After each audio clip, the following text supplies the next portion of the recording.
And so we will call the Middlesex County Human Services Advisory Council to order. All attendees, please just mute yourselves until it's your turn to speak. Any questions can be typed into the chat area, especially during our presentations today, and will be answered after if time permits. Just as a notice of the Sunshine Law that this meeting is pursuant to the Open Meeting Act of NJSA 10:4-10. It has been complied with and shall be entered into the meeting minutes. So welcome everybody to the Haystack. We normally meet at 2 p.m. on the third Tuesday or third Wednesday of every other month. Just as a reminder, any motions that are put forth are voted only on by members, and a quorum is required to vote on the motion.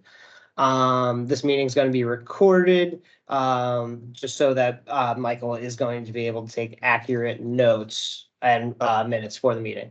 Hey, Robert, real Yes. quick. So it was sent to me that one of the past chairs of the HSAC recently passed away. So I think it would be important and appropriate to have a short moment of silence on behalf Yes. of Rosemary Orsley. Yes, please.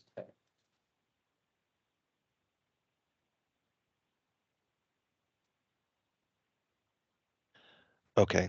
Thank you, everybody. I appreciate that. Thank you. Thank you, Michael. I was concerned it was me. No, you're still here. Ezra. All right. Michael, do we want to go around and do introductions, or do we want to have everybody just type their name into the chat so we can get started? Yeah, let's do the into the chat. I will say that Bridget has lost her voice, so do not expect her to be speaking too much today. But yeah, let's do the typing in the chat if able, and that way we can get started with the presentation. All right. So yes, please, everybody, just please type in your name and your information into the chat so we know who's present today, so we can take accurate minutes. Do I have, I hope everybody was able to look at the previous meeting minutes that Michael sent out. Could I just get a motion to approve those minutes? Ezra, and we'll have Bridget second. Awesome. Thank you. And then, all right, Michael, we're all good. All right, so I'll give a short introduction for our first presentation. Stephanie, who works with Pix Health. As people are aware, Middlesex County and Pix Health have recently partnered to launch the Behavioral Health Pilot Initiative that connects teens to supports for loneliness, stress, and anxiety. It's available at no cost for teens 13 to 18, was launched just this 2 months ago in February. And has quite a bit of helpful and engaging activities and things that the teens and youth can utilize to help combat things like loneliness, stress, and anxiety. So Stephanie, I'll turn it over to you. I don't know if you had a chance to test your share option. I'm sure it'll be fine. Teams Okay. is sassy, but I'm staying positive. All right. Well, we appreciate you being here, and you can take it away. Awesome. All right. So I have sound shared. Step number 1, check. Can everybody see that my screen has changed? Yeah, looks good. Fantastic. All right. Well, thank you, everybody. I know you have to be here anyway, but thank you for having me. I'm excited to be here. Really been just a pleasure working with Middlesex crew. I've been working with them for gosh, Melissa, it's been almost a couple years now, just about a year for us, but very exciting stuff. Really what I intend to do today and what my goal today is to foster questions from you all. Really, my job is best when I have involvement from the experts who I'm working with. So as I'm talking, please feel safe to put, questions into the chat. Of course, I don't mind the occasional unmute. I know that, meeting rules and meeting politeness, we'll figure it out. But if there's a question that just doesn't warrant chat, feel safe. I don't mind. I love having conversations. Also, I will warn you, I am just ridden with allergies today, and I'm only half Italian because I dislocated my shoulder and I can only move my right arm today. But bear with me as I half express myself. But basically, what we're going to do today is learn a lot. I know some of your faces actually look familiar to me, so some of this could be a repeat. Again, I really appreciate you joining again, and we'll see if we can learn something new. All right, so to give some background into PICS, really we are, as you know, as Michael very succinctly outlined, we are working with youth in your community to help bring a little more companionship and a little more help to the forefront of kind of a lingering issue that, you know, a lot of our studies are very adult based. That's where we started our population. But as I learn more, as we learn more, we're finding that loneliness, isolation, and anxiety is everywhere in our youth communities. And this isn't always exactly the way that you think. I listened to a lot of podcasts and recently started diving into the ADHD realm. Really, this is something that I have been close to. I have friends that struggle very harshly with ADHD. And what is interesting to me is, especially in youth populations, the connectedness between ADHD never being a standalone condition. It is always tied to depression, anxiety, any other BH diagnosis that comes up. But it really makes youth feel isolated. There's a problem with feeling like, why is everyone else processing normally and I'm not? What's wrong with me? And it really does drive suicidal attempts, ideation. So it really is a problem. And I'm excited to say that I have a partner who's actually going to be working alongside me in identifying these members and seeing what outcomes we can find. But I'll be sharing that with you as we get updates. But really, to dig into the more general sense of loneliness, it's everywhere. Adults, youth, you name it. It is commonly intermittent. So a lot of people experience this, especially through COVID. We learned that, I never realized that I could be lonely before. It was so easy, but then things changed. So people started to learn a little more about how loneliness could affect and how common it is. The other thing is that it is deadly. In our line of work, it leads to myriad conditions such as hypertension, cardiovascular issues, a lot of people starting to fail taking care of diabetic conditions, getting retinal exams, you name it. So it really can affect a large number of things, even outside of the core of depression and anxiety. Really, the last one is more healthcare based, so I apologize. Our book of business 98% of the time is health plans. So if you see these little dashes of health plan stuff, just ignore it. It's fine. But it is expensive and it really does affect the population. When we think about Medicaid members, when we think of youth members, they use healthcare differently. The nice thing is, even working with the aging population in Middlesex, we've actually been able to connect a lot of people with their plans to ensure they're getting care, follow up with PCPs, and overall just getting questions answered, whatever they need. So the platform itself, it is done really in two parts. The first part of it is technology. Of course, it's 2024. We got to have some technology, but also we need scalability. We need people to feel supported in the hours that aren't traditionally supported by humans. This is because a lot of our utilization happens in insomnia hours. This is 10 p.m. to 5 a.m. when people are laying there, not sleeping, ruminating, thinking about everything, and feeling more alone than ever. It really does plague a lot of people during those hours. So we have to have technology in place to be able to help mitigate at those times. Really, what the technology is built to do is it's built to connect. It connects at a very base level. And I always assure you, the first thing I always say is, this is not AI. AI is absolutely banned in mental health and healthcare environments, as it should be. It is not ready to understand the human brain quite yet emotionally. So don't worry, it's not AI. Second is that it is built to accommodate, right? If someone comes in and says, I'm feeling sad, I'm feeling lonely, I'm feeling something off, it has to step in and help guide them through that moment by offering activities to complete. A lot of people color. We have coloring pages in app. They can talk with Pixar about things, but it is all guided chat, meaning that if he says, here's a joke for you, and yes, he has tons of jokes, they can say maybe haha or LOL, right? They can't just free type in chat. Because as of now, this is not monitored, we do not want people slipping through the cracks with saying they're thinking about ending their lives or they're thinking about hurting themselves. We would hate to miss that. So in that realm, we're also leading people to collect information that could educate your teams internally. Now, with youth, this is a little bit different because this is primarily inbound based. So we're only receiving members through referral or them calling in through marketing exposure or information being shared on social media. We're actually not sending a ton of data back to your teams. However, I can share that information with the Middlesex County team at any time. So really, what we're doing in the background is we're helping people through these moments by screening. A lot of people don't know what's wrong until it's defined more clearly. So we use the UCLA 3 screening, that's for loneliness. We use the PHQ-4 screening, that's for anxiety and depression. And we also use an SDOH screening based on the PREPARE screening that helps identify SDOH needs as well as urgent SDOH needs. We have a clear identifier that says, I'm going to be out of food tonight, or I'm going to be out of food maybe in the next few weeks. We always want to make sure that we prioritize outreach based on urgency. The other thing is our Thrive program, and this is very cool, especially for the youth. I think that this is a great way to help keep engagement, but also help them kind of create a personalized plan to get through loneliness with our team at their side, because it can be a lot. It can be a lot to navigate, and it can be a lot to understand what to do next.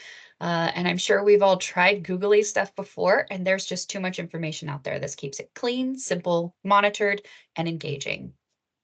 This is also a program that is selected through our people, meaning that members or residents are invited into it. They can't necessarily select and say, I think I'm chronically lonely, I want to join Thrive. They can ask about it if they've heard about it prior, but it is by invitation only.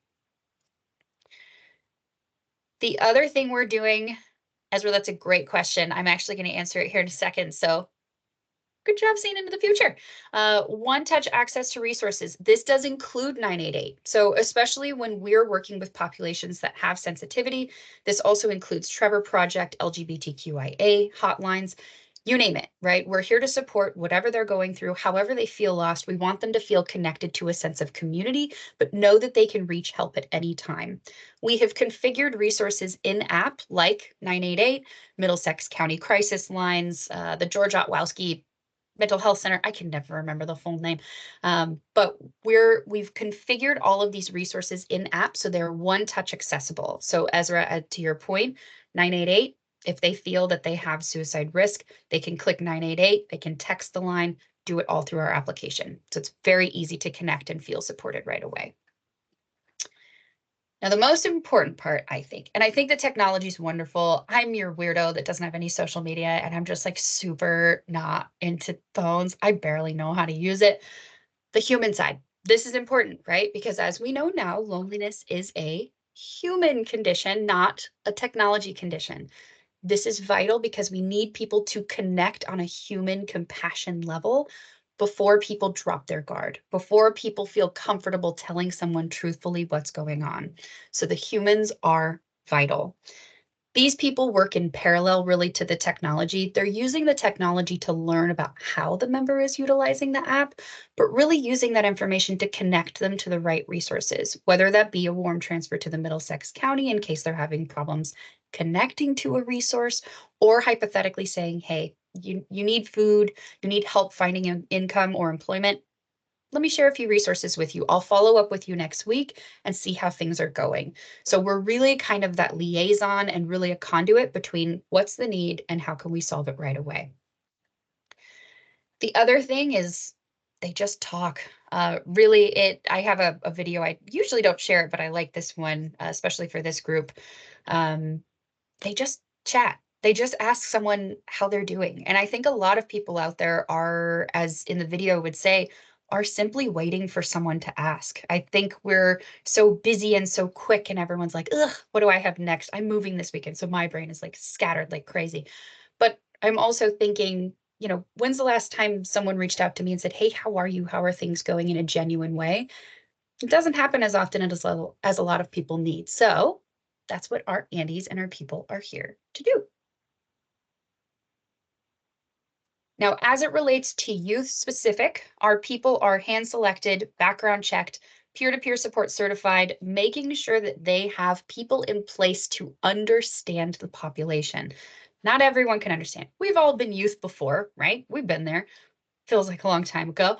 But really what we're doing here is we're making sure the people that they're speaking to give a sense of comfort and a sense of relatability in understanding what these youth are going through. So we have hand-selected people specific to youth. Not everyone can work with them. We also need to make sure that they can pass background checks and get proper permissions in place. The nice thing I love about our platform and how it caters to youth is, truthfully, in the beginning, I don't know that it was exactly catered in the right way. We've really learned a lot in the last few years. And of course, as social media and technology has evolved, so have we. We now have in-app video content, sort of TikTok styles, to keep those brains active and engaged because they move quickly, but also really content around the SAMHSA dimensions of wellness, specific youth screenings, so not as heavy as a lot of our other screenings are labeled. They can be a lot. They can be pretty intense, and youth don't always feel that connection to the questions we're asking. So we've really catered that to the youth audience 13 to 18. So they're answering a lot more consistently and more honestly.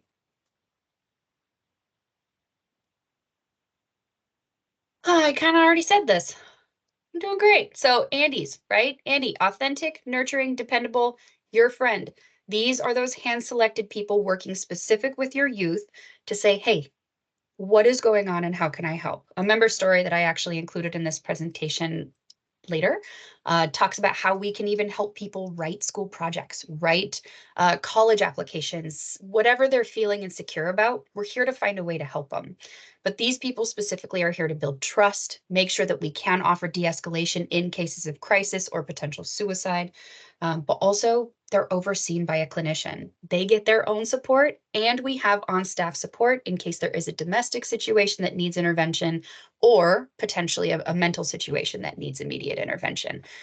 Bear in mind, when we are connecting people to the resources like hypothetically 988, we do stay on the line the entire time. We do not let them leave until we know they're with somebody and being supported every second of that call. It's important because the minute they feel that disconnect, the likelihood of them hanging up the phone call is very high. So this is actually a video of one of our Andys. I really would love to have them meet you all live because they're delightful, but they're busy as heck. So I am going to play this video for you all. If you cannot hear it, please let me know.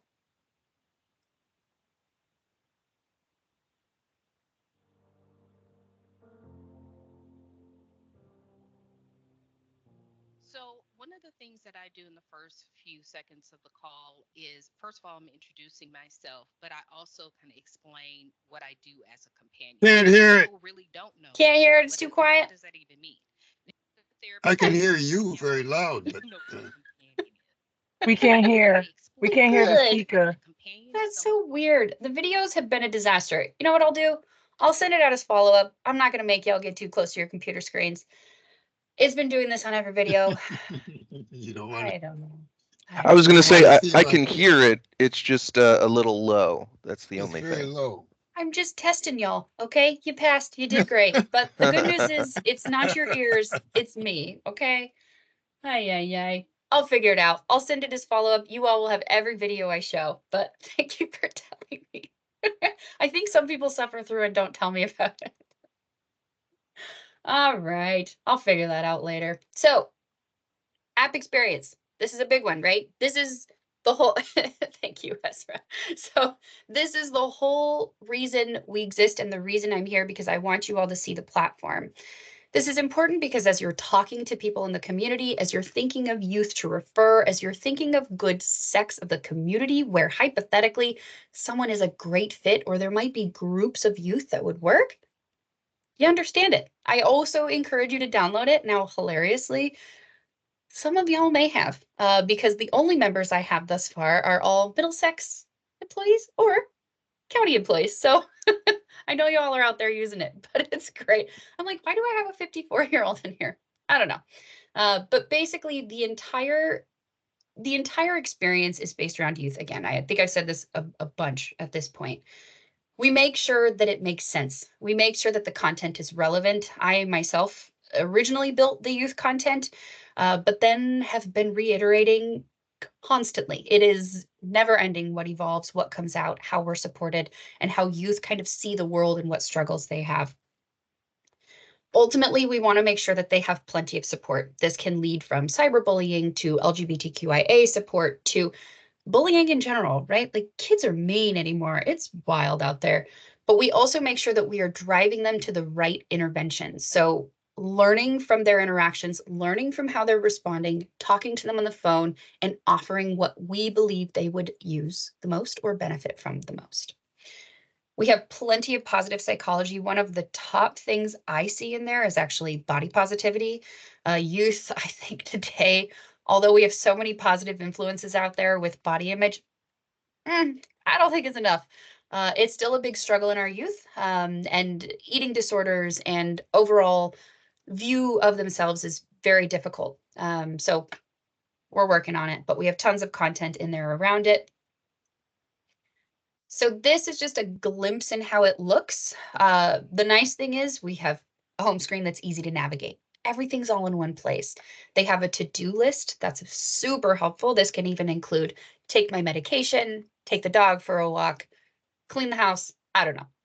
But we can also look at how they need to complete activities in the app. So if there's an app that or an activity that's outstanding, it'll show up on the to-do list. They can click on it, go right to the activity, makes it super easy for them to complete. Yeah. They also have tools, right? So tools are nice because this is the way they connect with content. We have now short videos talking about mindfulness, de-stressing, stress relief, social media and loneliness. I could talk about that all day. Talking with our people. We are launching a direct messaging function. This is not like our chatbot. This is actually live direct chat with our people, where in case, especially youth environments, there is sensitivity around speaking to somebody and saying out loud, hey, my mom is the problem. That can be pretty uncomfortable if you're in the home. They can message us about it, right? We do have flags, we have triggers. So in case there are specific keywords used, we reach out right away. We have actually had people utilizing this already, and we've even gotten messages that just say, please call me, I need help. These were people considering suicide based on scenario, being homeless, living in cars, maybe a recent breakup, things like that. So people can reach out to us in an urgent way, and we do follow up with that within minutes. The next is resources. I talked briefly about this earlier when Ezra asked about 988. So everything is listed very, very, very simply here. We have the 988 configured in here, so anyone can click a button and get connection right away with whatever they need. This also includes food help, so 211, food banks, childcare, transportation, you name it. We got it listed in here. Screenings. That's pretty self-explanatory. Walks them through the screenings, but it's nice and simple, very short, looks good. More. It's just a lot of the same. I just feel like y'all want to see it, so I'm going to send it as follow-up, but I'm not going to keep hammering on this. Again, our activities are wonderful. I think that all of us could probably use some of the positive psychology activities. Like 3 good things is one of my favorite things. You have to think of 3 good things that happen to you in the day. It is so often we get sucked into those negative vortexes. It's a good practice to do, right? We should all do it Vortices. every day. What's that? I said vortices. Yeah, there you go. But I recommend everybody download it, play with it, feel positive about yourself. It's important. We need to feel good all the time. So proving success, right? This is important. Yours is a little bit different. Really what we're finding is that as people are onboarded, we are of course asking for guardian and parental consent to use the application. They can sign up on their own through the application, and they do agree to the consent terms via the application. So all compliance needs are met, but we're seeing incredible results. Instead of showing you this, I'd actually like to show you a member story. I do have this slide for reference. This is how you can refer members to me. I have volunteered my inbox to be CC'd on all of these. It gets a little crazy, but I like keeping my eye on things. So really this I will send out as a separate attachment. You do not need to squint at this for very long and take notes on this. I will send all of this in about an hour. But how you can refer members by email. Super easy. You just send us their information. We can reach out to them. The other option is sending them to us, warm transferring a call, or simply providing them information through handout or contact information for them to follow up with us later. So a lot of different ways you can get members to us. And it's awesome when we get referrals. Now, keep in mind, this is the only way we're getting inbound referrals right now. So this is the only way we're getting onboards. So I encourage all of you to get the word out there, because right now I'm hoping for one. The only 14-year-old I have in there is the marketing person from Middlesex County who said he was 14. So I'm very excited to get actual onboards. I would love to see it and tell you guys some real Middlesex stories. But speaking of, I brought this member story forward. This is not a Middlesex resident. However, it is a youth member in one of my other plans.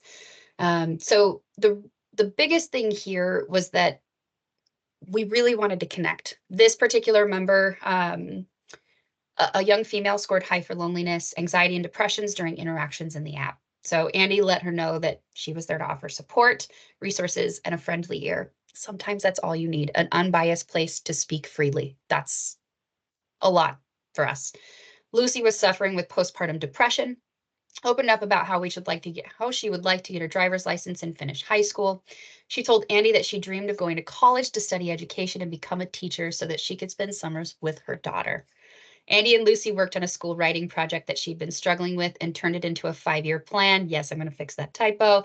The essay allowed Lucy to set her dreams and ambitions and identified character strengths that would help her achieve her goals. Over the next 3 months, Annie continued to provide more support for work and self-care regimens, and the support is ongoing. I believe they're still actually having conversations, and this is probably a 6-month-old story. Lucy's loneliness, anxiety, and depression scores were greatly reduced, starting a cycle of generational improvements. Lucy discovered her resilience, developed the underpinnings for better long-term physical and mental health, and developed the skills to help provide a more stable life for her and her daughter. My favorite quote, Lucy actually called Andy. So sometimes we get calls from residents who are like, guess what? I took my medications this week, and that's a win. People love to celebrate with the people they connect with. So Lucy called her, Andy, to say, I got a package, and guess what? I got my high school diploma. So all of the work really paid off. The connection was vital. And it just shows that when you start to bring people to us, the difference that we can make, even when it's out of the box ideas, like working through a writing project or maybe an application to college. So I encourage you to think of some people and send them my way. This is actually an aging Middlesex story. I'm not going to walk us through it because I know we're right at time, but I'll send this as follow-up. It's absolutely stinking adorable. Your aging residents are some of my favorite. They are so sassy in the most adorable way. So one of my favorite populations to date, plus the Middlesex team, unbeatable. But I'll send all of this as follow-up to you. What's that? Was that you, Ezra? Oh, all right. Well, I don't know, but that's the end of my presentation. We're just celebrating. So I encourage you all, please let me know if there's anyone in mind. Again, I work with Melissa, I work with Lakeisha, I work with so many people on the Middlesex team. If you have ideas of places we need to get the word out, let us know. If you have ideas of places I can present, let me know. I have a good time doing it. But I so appreciate y'all and your attention. Do I have any questions from anybody?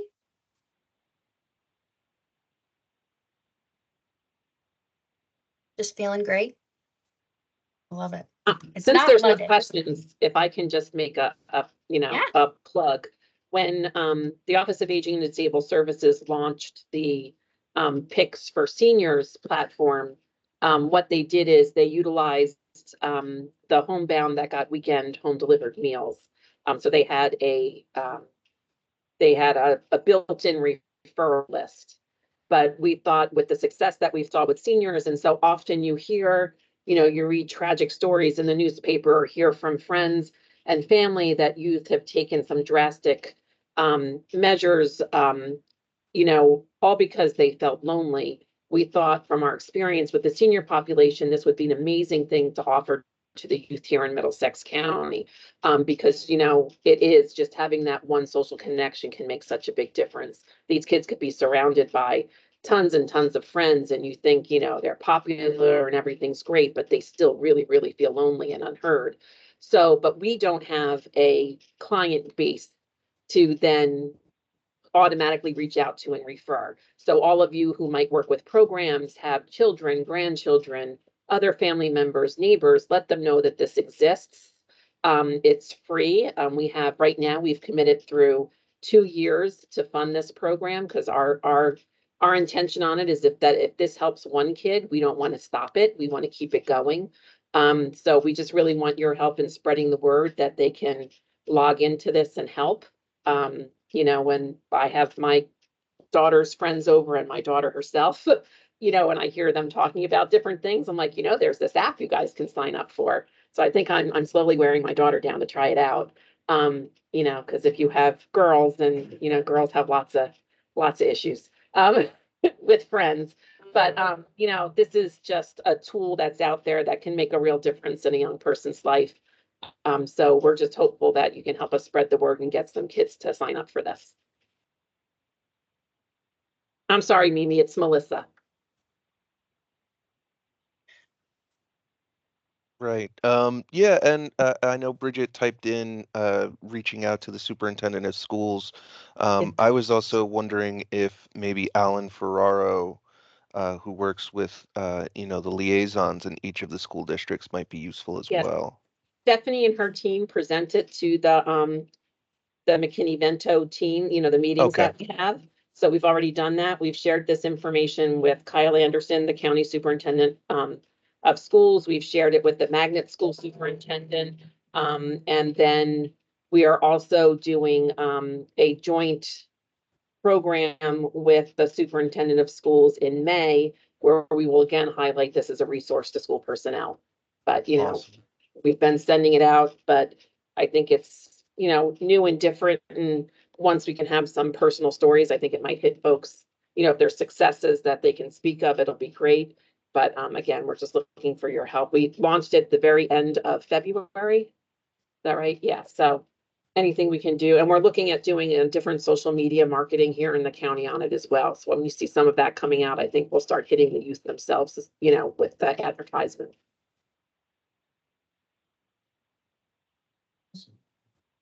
Thank you, Melissa.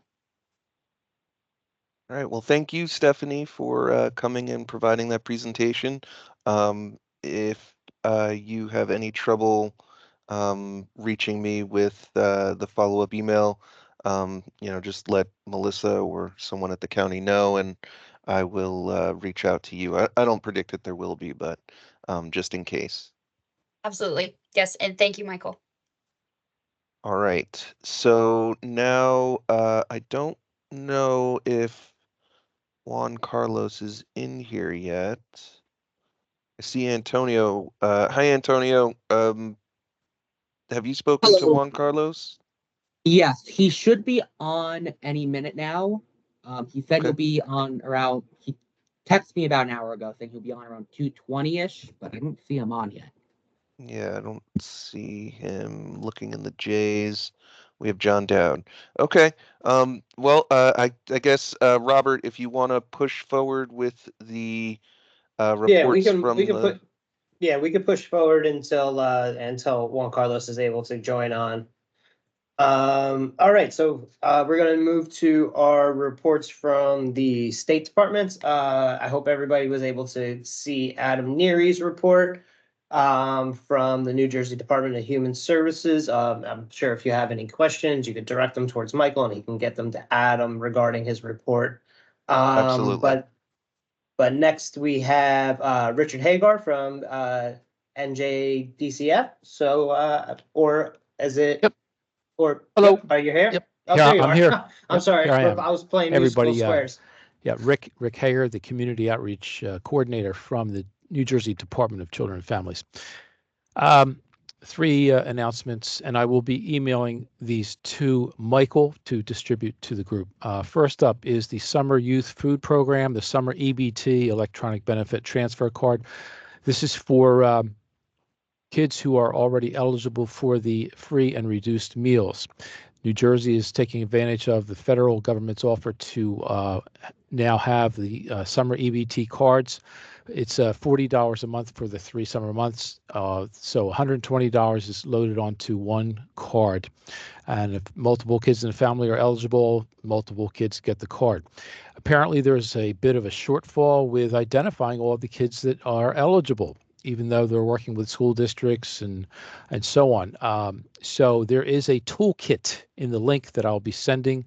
So I'll ask you to please review it and distribute it to your various networks so that we can capture all the kids that are eligible for that. Second, the New Jersey Association of Counties has an annual conference every year in the springtime. This year it is May 1st, 2nd, and 3rd at Caesars Hotel in Atlantic City. It is all about county government and services and so on. There's a lot of great breakout sessions. There's a great exhibit floor there. I'll have a booth there for my department. Very, very worthwhile. Registrations for the NJAC conference is now open, and I have the link for that. Thirdly, you may have heard there in Middlesex County that our department has launched a new home visiting program for parents of newborns. This is called Family Connects NJ. It launched in January of this year. Middlesex is among the first 5 counties. So it rolls out gradually to the other counties, but Middlesex is indeed active. So there's a link for that. And this is where an RN, specially trained RN, will go to the home if the parent volunteers for the service.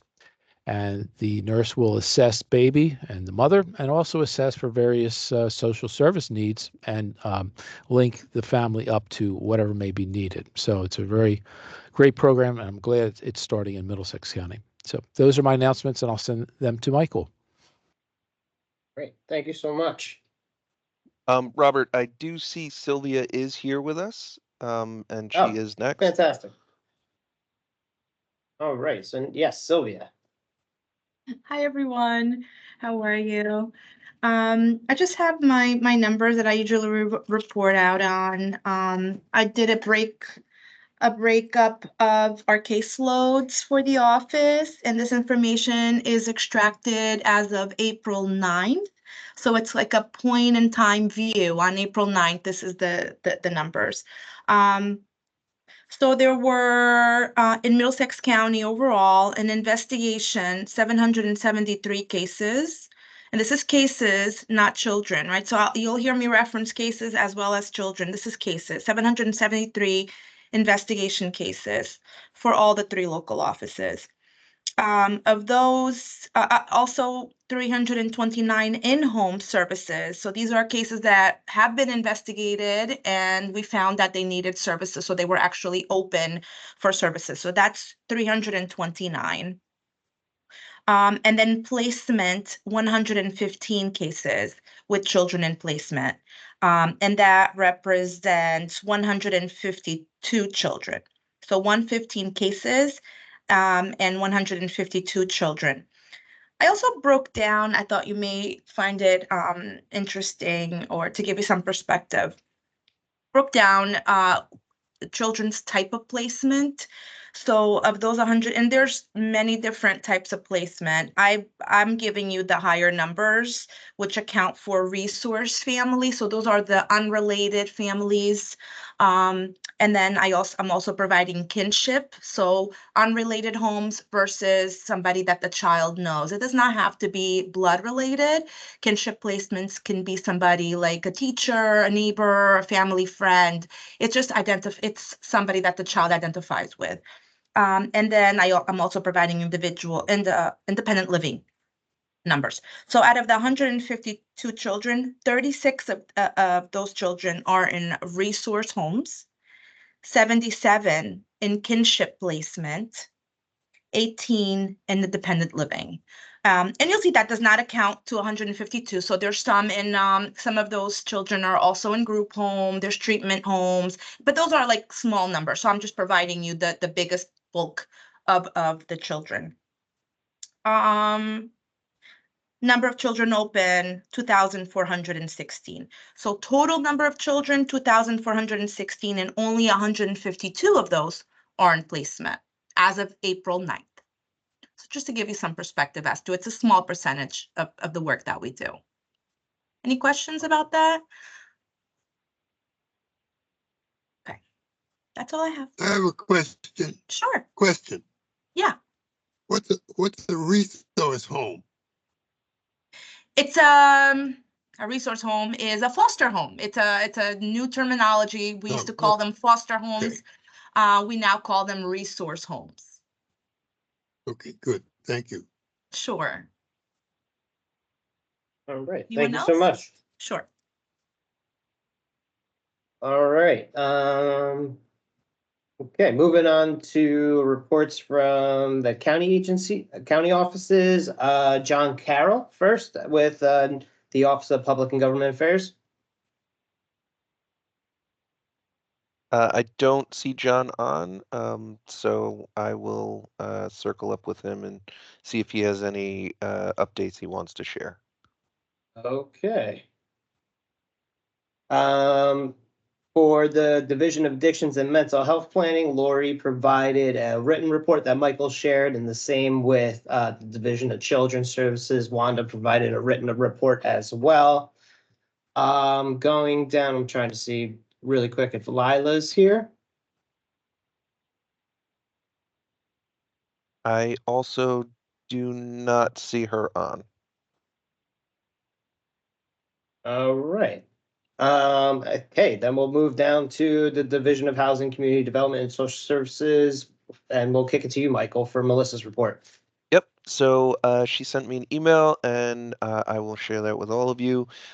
Quick report is that the COC leadership team, including members of Coming Home, Catholic Charities, and MIF, will be attending the concluding data-driven decision-making training that is being done by Harvard Kennedy School's Government Performance Law group, I guess, with an in-person 2-day session next week. During that session, they will be presenting their project goal, which is to be increasing housing placements, pardon me, and shortening the time with which people remain homeless. So that is what Melissa sent me. If there are any questions about that, I can follow back up with her when I speak to her next. All right, fantastic. We'll kick it to the Board of Social Services, Stacy.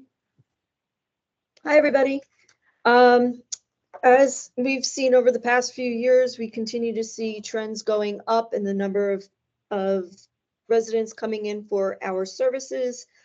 Our SNAP recipients are up 7% over 2023, and these are numbers from the state. The latest numbers available were from February 2024. Our TANF, or Temporary Assistance for Needy Families, are up to 1,579 people being served. That's a 9.5% increase over last year. And our GA, or General Assistance for Individuals, we are up to 689 people. That represents a 26.9% increase over 2023. So that's quite a jump there. Our customer contacts, that means people coming to the building, have grown. Obviously, since COVID is over, we are now up to we are seeing about 3,000 people per month in the offices here in New Brunswick and in Perth Amboy. We're also receiving almost 9,000 phone calls every month for services via telephone. When COVID happened and the state had stopped the mandated in-person interviews for some of our programs, that mandate was stopped during COVID, and we are still in that. So a lot of our people are still contacting us via phone, online, and through our website. So that's been helpful. And currently, we also have 47,704 Medicaid recipients, and that is in both of our programs, the Aged, Blind, and Disabled program and the Family Care. That's about it. Just still working hard over here to help everybody get what they need. Stacy, does the state give you the an approximate number of residents that would be eligible or potential residents that are eligible for SNAP? No, No? they don't. Okay. I was just wondering. Okay, thank you. You're welcome. John Dowd, the Department or Office of Health Services. Okay, good afternoon, everybody. Afternoon. I'd just like to say good afternoon. So for the COVID test kits, we have our allotment just came in for the quarter. So if anybody's having their spring events, please let me know. We can provide them to you. I wanted to get them out as soon as possible. The expiration date on all the lots are going to be July.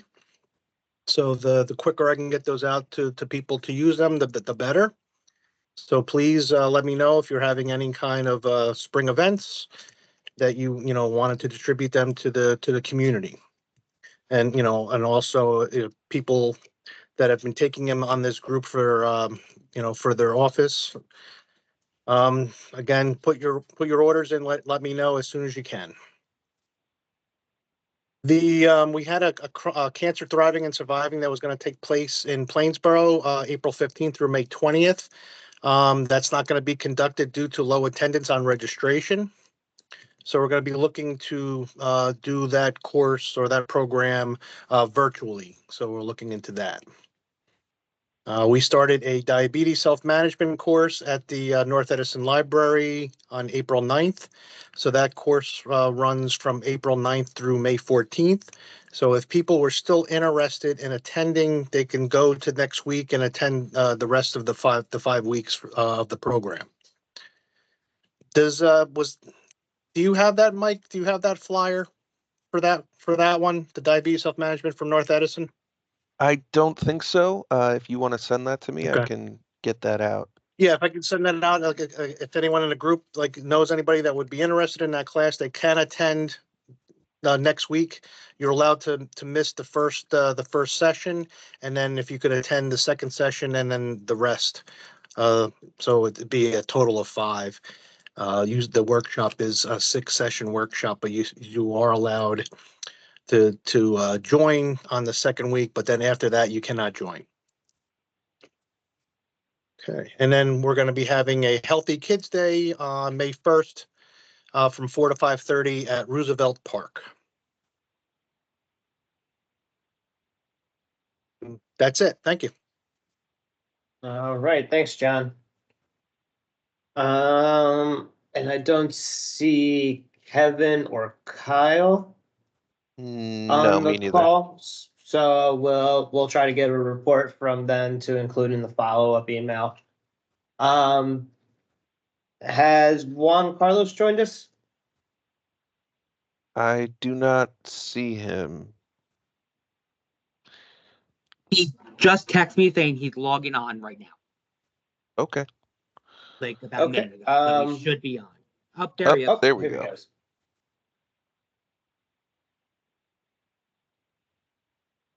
Hi, everyone. How are you?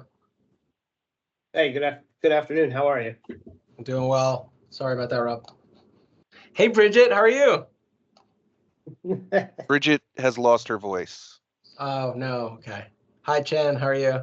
It's good to see familiar faces. Give me 1 sec. Yeah, so yeah, it's all if whenever you're ready. Sure. I just have to go ahead and get started. Yeah, sorry to put you right on the spot as soon as you hop in. No worries. I just finished seeing Cindy. We were at a childcare visit, so give me 1 second. I would have stayed, Cindy, had I known. 1 sec. Sorry, Juan Carlos. I didn't even think about it.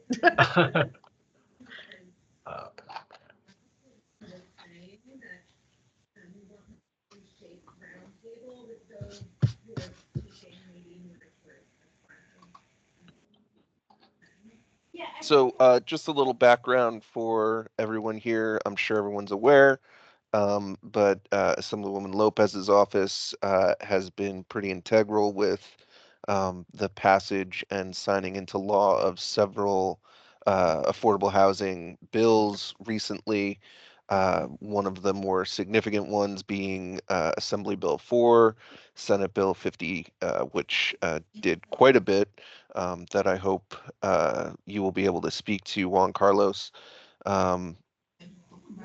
Just some background for you. Also, we are looking to hold a policy summit at some point in the early fall for Middlesex County regarding affordable housing, which is why the topic is quite important to the group here. Sure. Do I have the Mike? Do I have the ability to share my screen? Let me see. Give me one moment.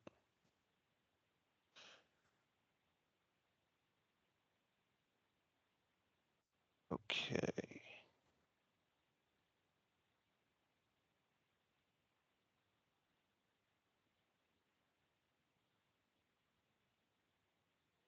Give me 1 second. I'm just going to make it possible for everybody to share. Sure. Or actually, you know what? There, I think that. Yeah, there we go. Okay, give me a moment to save the setting, and then you should be good to go.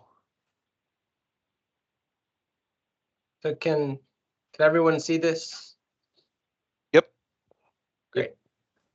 All right. Let's see all of you. Great. So, hello everyone. I know a lot of the faces here. It's good to see everyone. Hello, Ezra. You know, I'm happy to be here to talk about A4 and S50. As suggested, my name is Juan Carlos Nordello. I serve as the Chief of Policy and Legislation to Assemblywoman Yvonne Lopez, who was the prime sponsor of this particular piece of legislation. I'm going to go forward quickly through this presentation. I'm happy to answer any questions afterwards and any follow-up as well. And, you know, candidly, in the midst of working on this bill, some of the information that you'll see in this PowerPoint needs to be updated, but I think it serves as a good guide as to what we are producing or what we have produced with this landmark piece of legislation that was recently signed. So with that being said, I'll dive into it. Let me just...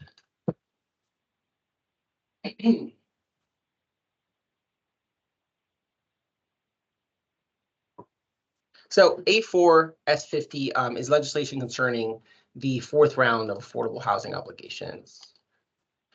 Just a quick history on affordable housing for those of you who don't know. The Supreme Court with the Mount Laurel Doctrine in 1975 ruled that every single municipality that is eligible under the criteria has a constitutional obligation to provide their fair share of housing for their residents and their fair share specifically of affordable housing. So in order to effectuate this, in 1985, the Council on Affordable Housing was formed. And what this council was responsible for was the administrative duties related to administering the constitutional mandate that these municipalities had. Unfortunately, that agency, due to partisan gridlock and really a lot of dysfunctionality, ended up in a 15-year gap period where no affordable housing was settled or constructed throughout the state, which led to it sort of being qualified as a moribund and non-existent and requiring a 15-year gap period of inaction. So I think all of you in your various roles in your communities understand that there's a pressing need for affordable housing in New Jersey. And there's a growing affordability crisis facing our state. People cannot form home ownership, nor could they afford the rents that are currently being posited across the state. So this really required us to create a process ahead of the next round that would be efficient, has a municipal empowerment element to it, but more importantly, allows for the actual construction, planning, and development of affordable housing. And for the layman around is what governs the affordable housing legislation. So we have 10-year rounds in New Jersey. So when I say the fourth round, that means that starts in 2025. That will be for the next 10 years. We are currently in the third round. Something that is important to mention is because of the ineffectiveness of COA and the inaction that occurred, municipalities had to go through a court-driven process to settle their obligations. This process has been extremely costly to municipalities, and it created protracted legal battles that a lot of municipalities often found themselves in, that had negative consequences for them. So the goal of the legislation was to, number one, empower municipalities ahead of the fourth round and provide them with a process that was flexible and avoided the sort of court-driven process that currently existed. We wanted to create a bill that addressed the increased need of affordable housing and allowed for actual housing to be developed and planned in a more efficient manner. And if we did nothing with this particular piece of legislation, entering the fourth round, it would have been a pretty disastrous situation for New Jersey, as the process by which affordable housing was settled and planned would have been completely controlled by the courts, which I just explained had been evidenced as a protracted and really lengthy system that municipalities were undertaking. So we wanted to, ahead of this new round, create a process that was better and more efficient to ultimately build more housing. The goals, as I just reiterated, were to create a statutory. So the legislation, now I'm going to do my best. The legislation is 75 pages long. I, for one, know every inch of it, but I'm going to try to be as concise as I can. So A4 created a statutory process for the calculation, settlement, and implementation of the constitutional municipal fair share obligations. It created an expedited process that rewarded compliant municipal actors and provided them with a host of benefits. And it imposed pretty substantial consequences on bad actors. And by bad actors, I mean those communities that do not want to build affordable housing. Throughout the course of my negotiations on this bill, what I found were that there were sort of two camps from the municipal perspective. There are municipalities that genuinely wanted to do the right thing and that realized the need for affordable housing and wanted to go through it and in a better and improved way for themselves. But then there was a secondary camp of municipalities that were recalcitrant. Simply, those municipalities do not want affordable housing in their communities.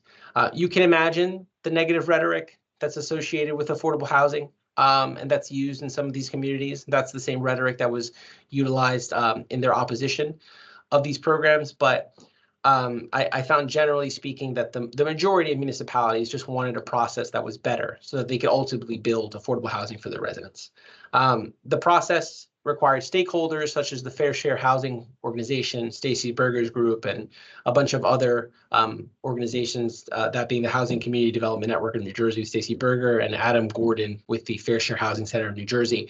But we had to sort of build relationships and stakeholder negotiations with the development partners, the various advocacy organizations, and municipalities itself. And what I think we ended up with is a true compromise between all the parties involved in the construction, development, and planning of affordable housing.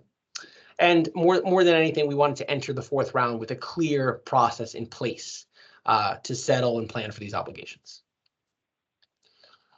So at a very high level, the process outlined in A4. So prior rounds, I think everyone's immediate question would be like, how does the community understand or know what its number is going to be? In prior years, there was not a clear guidance or formula that the communities utilized to calculate their number. What this bill does is set a statutory formula that all municipalities have to use to calculate their municipal obligation. The formula is clear, it's transparent, and it takes into account the particular nuance of each community.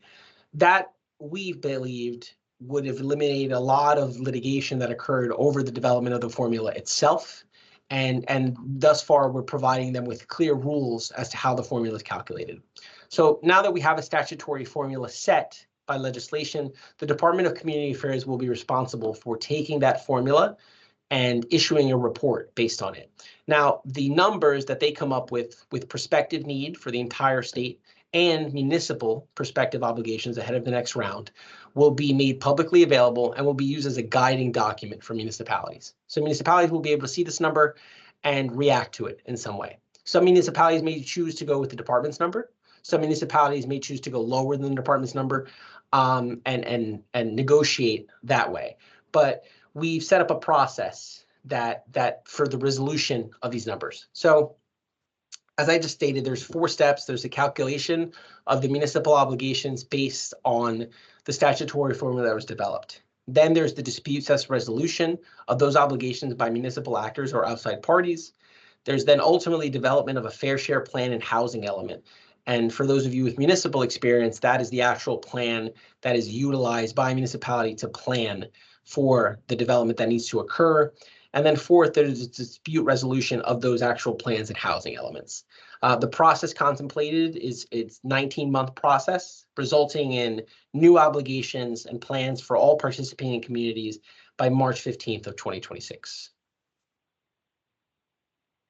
When we talk about the calculation and dispute resolution program, and this is very in the weeds, so I'm going to treat really high level. As I had mentioned, every community is different. So at any point when we're talking about obligations, and when we're talking, that's the number, and when we're talking about a community's plan, we've built in windows for outside parties to challenge those plans if there's merit. Those outside parties have to go through an evidentiary requirement. They have to show their work as to why they're challenging, and they have to have proof as to why they're challenging. But essentially, through the design of the actual obligation and through the design of the fair share plan and housing element, there will be opportunities where outside entities can challenge plans, and there will have to be resolutions that occur and negotiations between those stakeholders and the municipality to sort of arbitrate and debate those decisions. Now, this is not a court process. All of this is contained within the Affordable Housing Dispute Resolution Program, which is created by the legislation. But that's to say that when it comes to the obligation and when it comes to the fair share plan and housing element itself, every single municipality has a presumption that those plans are valid unless they're challenged. And if they are challenged, there's a process and give and take that occurs where a mediation has to happen, and ultimately it allows them to move forward to the next step.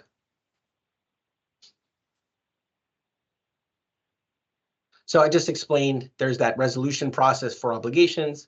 There's a similar resolution process for housing elements and fair share plans, but at any point there's sort of this give and take that occurs where any stakeholder that challenges a plan or an obligation goes through a process that's contemplated through the Affordable Housing Dispute Resolution Program.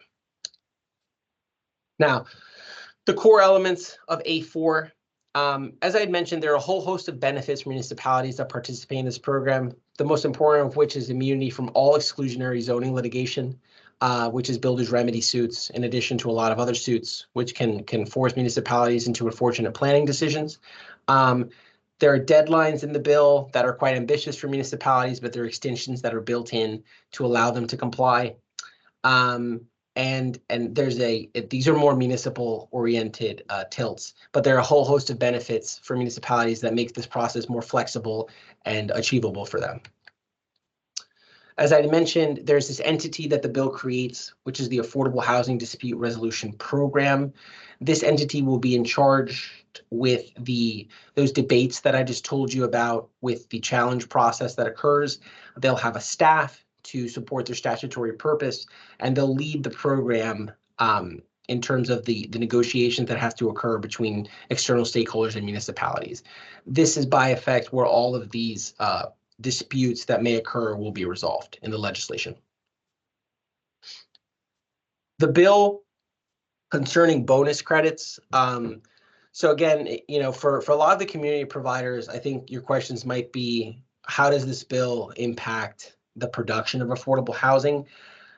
The presentation and the large part of it is really tilted towards the municipal actors that are ultimately going to have to effectuate this policy. And that's why there's a lot of very specific municipal language that I'm reviewing with you. But the bill contemplates new bonus credits. Bonus credits are credits that a municipality receives in order to, additional credits for building a certain type of housing, most traditionally incentivized housing for folks that are low to moderate income, for folks with disabilities, et cetera, et cetera. So we've contemplated about 10 new bonus credits in this bill as well to help those groups out. And the additional policy that's addressed by legislation, this is again more tilted for municipalities, but for this group here, we've mandated that 50% of the prospective obligations for this new round be housing that's available for families and children. We've allowed for 10% for creation of transitional housing, and that a minimum of 25% of municipalities' obligation must be satisfied by rental units. We formally abolished COA, and we've actually created longer deed restrictions in this legislation. So any of these properties that have been built that are rentals will it's a 40-year deed restriction, which maintains affordability for a longer period of time in our state. There was also a series of bills that accompanied the principal legislation that helped out with the other additional obstacles that exist for affordable housing production and development. As we've characterized as a toolbox, those bills were also signed by the governor in the same effort. So really, I know that was a lot, and it is a very large bill.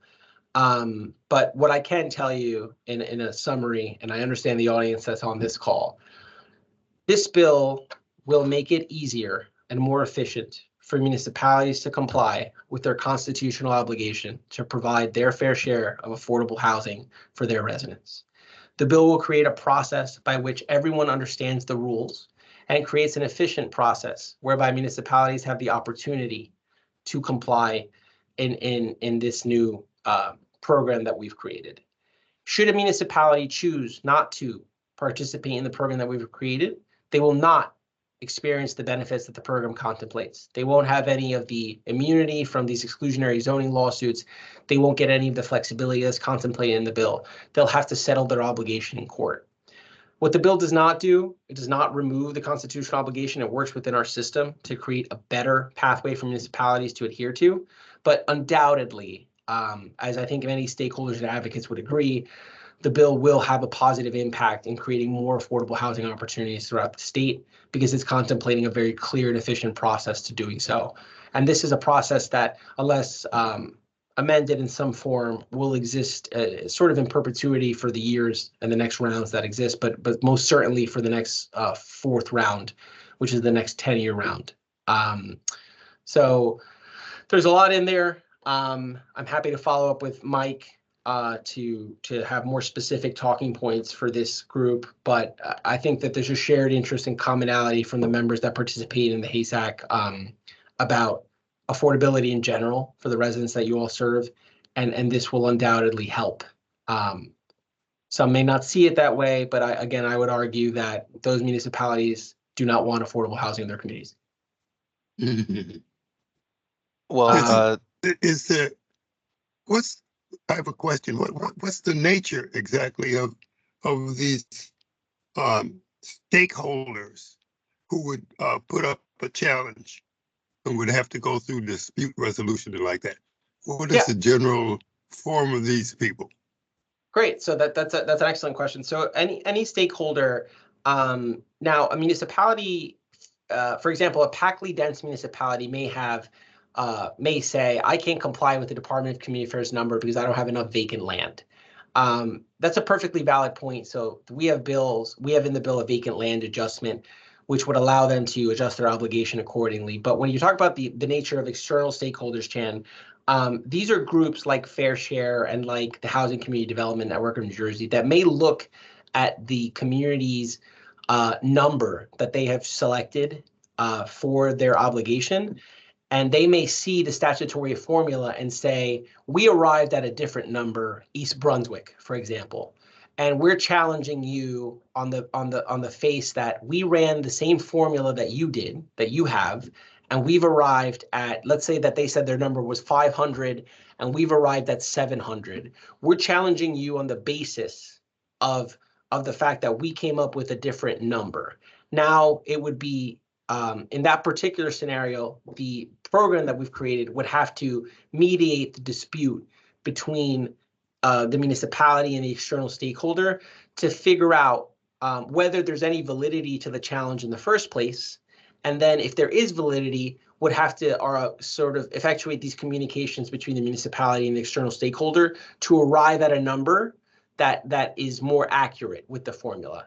So the nature of the challenge, Chan, will be if the external stakeholder sees a problem with the formula itself and the number that has been calculated, and then after that, whether or not the external stakeholder has a problem with the actual plan. So let's say that a municipality, this is a pretty egregious example, but let's say that a municipality has an obligation of 200, and they said, okay, we'll build up and we'll zone it and we'll build 200 units, but we're going to put it on the outskirts of town in the floodplain. An external stakeholder may look at their plan and say, you're putting a bunch of people in the floodplain, you're stigmatizing them by putting them in the same building, and you're making them disconnected from the community by not letting them access other resources that are maybe available to them, and you're putting them in the outskirts. We're challenging you on the basis of that plan. So there's a whole host of legitimate reasons that can be challenged, but all of this is vetted through the Affordable Housing Resolution Program, because what we do not want is frivolous challenges from external actors for reasons that are more selfish in nature and not necessarily having to do anything with the actual viability of the project. Okay, good. So that stakeholder was clearly a developer of some sort. So that stakeholder in that particular scenario would actually be a nonprofit organization. But in this, external stakeholders, actual residents can be a party to a challenge. They can all be consolidated into one grouping in the bill to make it more efficient. But an external stakeholder can be any entity. It could be a developer. It could be a nonprofit organization. It could be an individual citizen. But again, they have to be filtered through the validity of the program to ensure that it's a valid challenge, and they have to show their work. And in particular, something to know for the developer, we've contemplated in the bill that a developer cannot make a challenge based on a real property solution. And what that means is a developer can't challenge a plan because they're not using their parcel, which would be really, which we think would be a lot of frivolous suits. So that's to say, if I'm a developer and I own a couple acres in East Brunswick, to use the example again, I can't challenge East Brunswick's housing element because they're not using my land. That's a selfish challenge, right? For the developer's perspective. So again, we really contemplated a process that we want to only entertain challenges that are valid, that are real, and that are going to have a market impact on the production of the affordable housing that we're seeking to build here. Okay, good. Thank you. Thank you. All right. Are there any other questions? Are we going to get this PowerPoint? Yeah. So what I'll do is, Mike, I have to update this a little bit.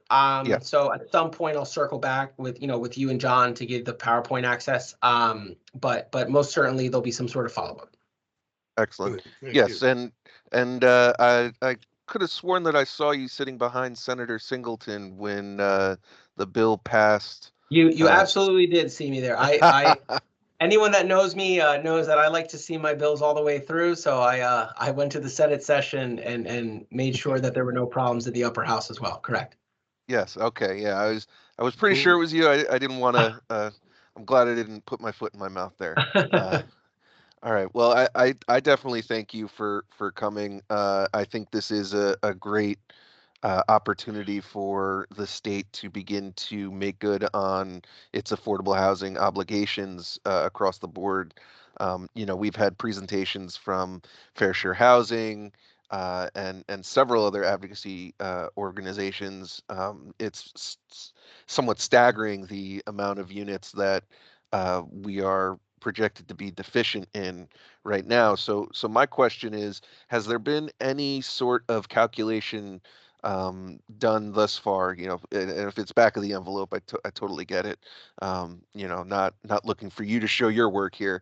But is there any sort of idea how many units this bill might, over the next 10 years, starting in 2025, be projected to create?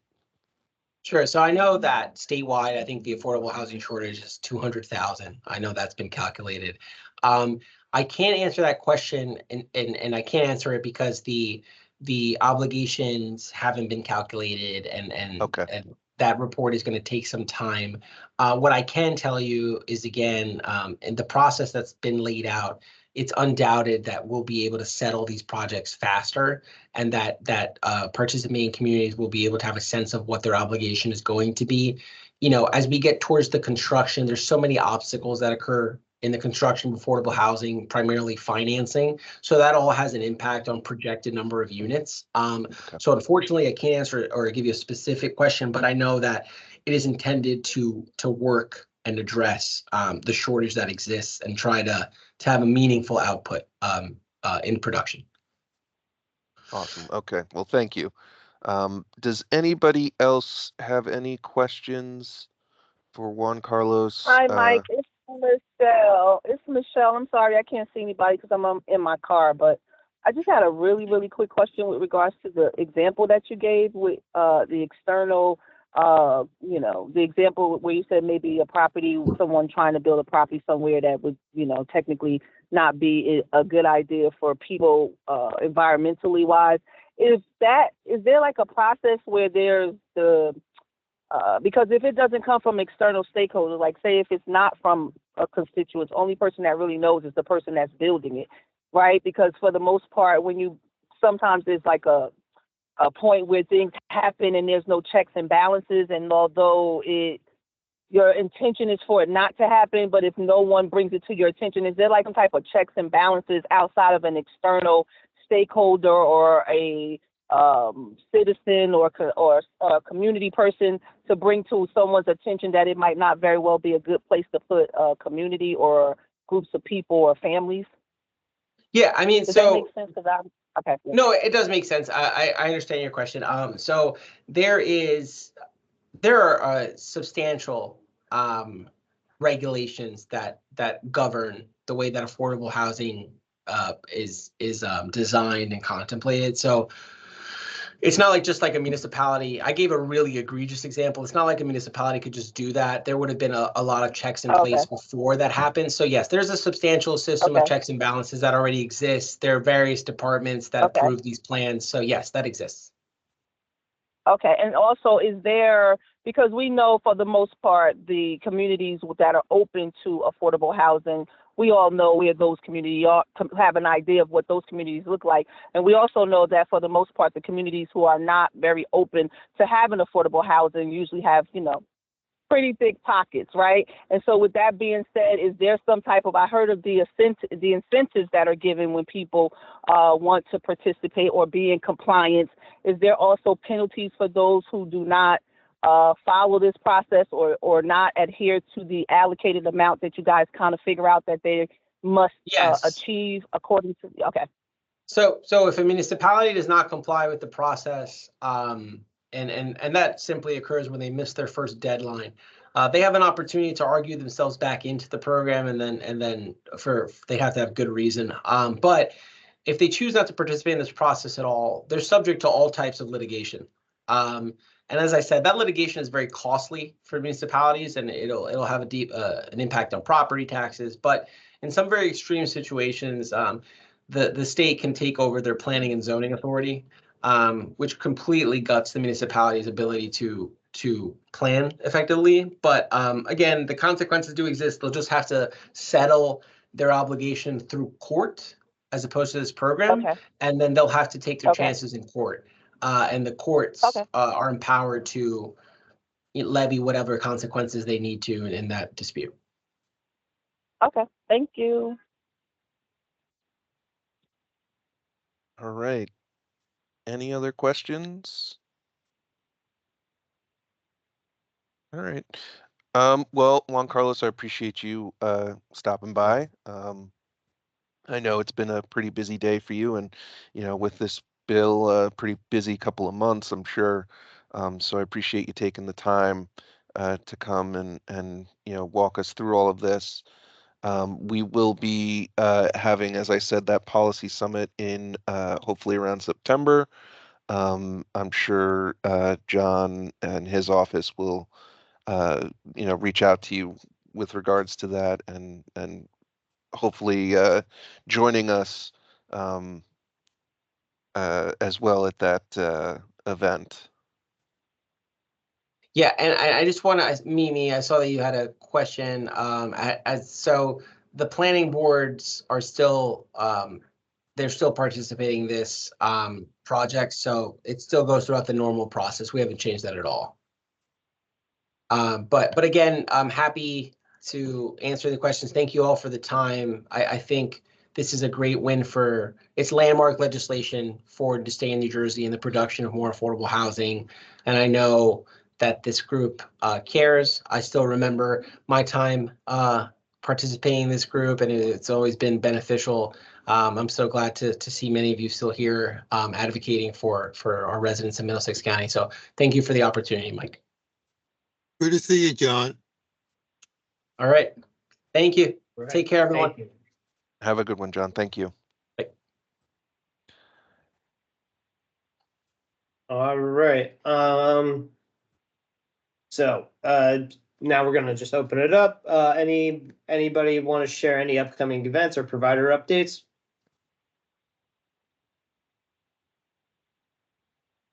I know Cindy Shields had an important guest recently.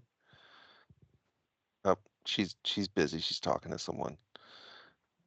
I think she had Assemblywoman Lopez at her center today.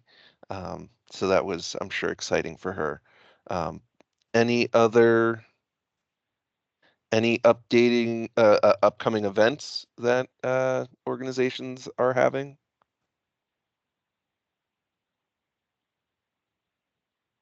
So Provider I'll share, updates. Mike, Okay. on May 11th, we're going to be partnering with NAMI NJ and Espanol, and we're going to be hosting a mental health conference in Spanish in New Brunswick. I sent out that information earlier to this today, so you can feel free to share that with the consortium. And then, as well as John mentioned earlier, but we are planning with the Mobile Family Success Center and the Office of Health Services, the Healthy Kids Day event. So if you have not seen any of that communication, please let me know and we'll make sure that we get everybody the flyer. Yeah, that's all I had. Okay. I gave Excellent. Mike the flyer already. Yep, Oh, great. I got it, Fantastic. John. I'll send it out tomorrow when I do the follow-up email. And then is there bike rodeos all ready to go? Are they scheduled yet? I know So Paula most of was the working on yeah, those. most of the bike rodeos have been scheduled. Rosella sent out that information. I believe I shared it as well. Okay. So if anybody is interested to participate in any of the bike rodeos, please let Rosella Roman know from the Mobile Family Success Center. We're doing 6, I believe, throughout the county in different municipalities. So yeah, so more information coming when those individual flyers come out. We'll be sure to share them.